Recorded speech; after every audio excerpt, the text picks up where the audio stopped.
আজকে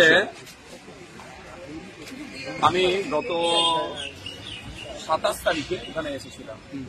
খবর পেয়েছিলাম গত 27 তারিখে এখানে যারা লোকোমোটর যারা আছে, যারা রিজার্ভ ক্যাটাগরিতে যারা টেট 2022 পাস করে আছে, কিন্তু তাদের রিজার্ভের উপরে আবার রিজার্ভ চাপিয়ে দিয়ে যেটা সম্পূর্ণ আইন বহির্ভূতভাবে এদেরকে বঞ্চিত করা হচ্ছে। এনারা আপনার অবস্থান বিক্ষোভে বসে গিয়েছিল, তার মধ্যে একজন অসুস্থ হয়ে গেছিল। আমি তড়িঘড়ি শুনে আসি, এসে এনাদেরকে রিকোয়েস্ট করেছিলাম যে আপনারা এই ধরনের কোন রকম প্রস্তুতি ছাড়াই অবস্থান বিক্ষোভে বসে গিয়েছিল।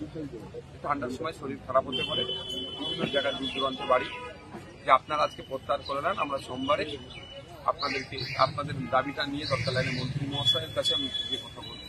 তো সোমবারের পরিবর্তে আজকে আমরা আসছি, আলোচনা করি সেটা দাবিটা দিয়ে বলবো।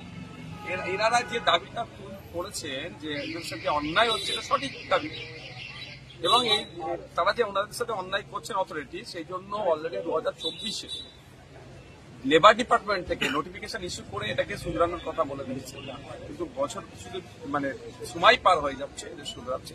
ফলে যে এই যে টেটের যে এখন চলবে আগামী 9 তারিখ লাস্ট ডেট, এই যে ভাইবা চলবে বা এই যে প্রসিডিওর চলছে, এই প্রসিডিওরের মধ্যে এরা বলছে এসএসসি আর মানে যেগুলো চলছে এগুলো এরা সম্পূর্ণরূপে বঞ্চিত হবে। তো বঞ্চনার শিকারের হাত থেকে বাঁচার জন্য এরা শুধুমাত্র মানবিক ভাতা 1000 টাকা নিয়ে বাঁচার জন্য নয়, এরা প্রতিষ্ঠিত পড়াশোনা করেছে নিজের তাগিদে। অবশ্যই সরকারের সহযোগিতা তো থাকবেই, সরকারের সহযোগিতা না থাকলে আমি এখানে এসে পৌঁছাতাম না। যদি ট্রাফিক সিস্টেম ঠিক না থাকতো তাহলে আমি যথাসময় এখানে এসে পৌঁছাতাম না।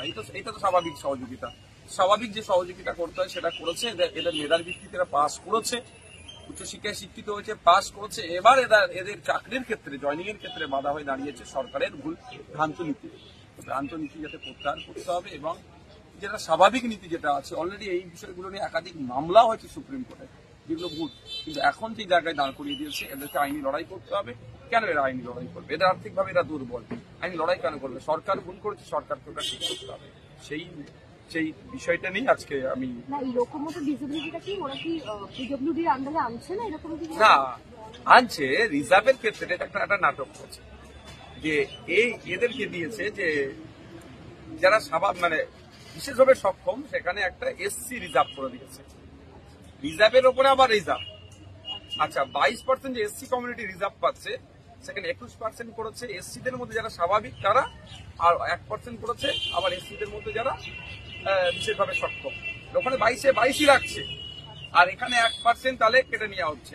ওখানে 22-এর পরিবর্তে যদি 23 করতো, একটা প্রশ্ন থাকতো, ঠিক আছে চলো আলোচনার জায়গায় অন্য টেকগুলোকে, কিন্তু ওখানে 1% বাড়াচ্ছে না, এখানে 1% কমে দিচ্ছে।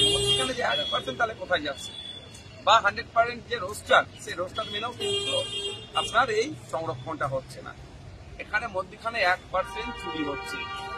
এই চুরিটা কিভাবে যাতে না কোনো প্রতিবাদ হয়, ওই জন্য এসসি নামে রিজার্ভ দেখিয়ে চুরি করে নেওয়া হচ্ছে। এর প্রতিবাদটাই আমরা করছি।